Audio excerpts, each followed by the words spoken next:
చెప్పిండంట, సైతాన్తో చెప్పిండంట, 2 నిమిషాలు నీకు ఇస్తున్నాను, ఏబుకి ఏం చేస్తావో చూడు, నా సంగతిని, నా కాడ ఉన్న శక్తిని నేను కూడా చూస్తాను అని చెప్పిండంట దేవుడు. అంటే సైతాను ఏం చేయలేదు మనకి, కాకపోతే కొంచెము గలిబిలి చేస్తుంది, కొంచెం ఆరోగ్యం ఖరాబ్ చేస్తుంది, కొంచెం కష్టము తెస్తుంది, కొంచెం నష్టము సైతాను తెస్తుంది. అయితే దేవుడు నిత్య ఆయన కాపులా ఉన్నాడు కాబట్టి ఏబుకి దేవదూతల్ని పక్కన పెట్టాడు దేవుడు.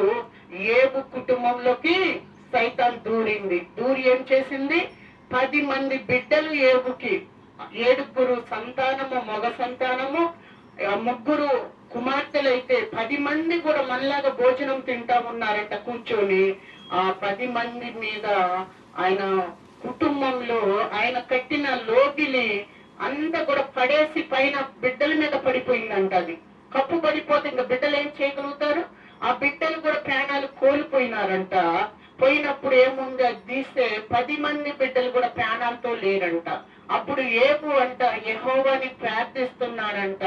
ఏబు ఏమని ప్రార్థిస్తున్నాడంట, యెహోవా నీ చిత్తము లేనిది ఏది ఇక్కడ జరగలేదు, నీ చిత్తంలోనే జరిగింది, నువ్వు ఇచ్చిన బిడ్డల్ని నువ్వే తీసుకెళ్ళవయ్యా అని ప్రార్థన చేస్తున్నాడంట.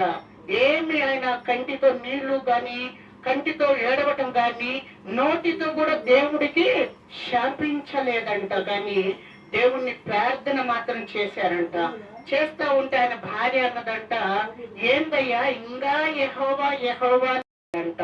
అంటే మనము దేవుడికి అనేంత మాత్రపోళము కాదు అని చెప్పానంట ఏబు. చూసారా ఎంత గొప్ప మాట కదా, ఎంత సమాధానం కదా.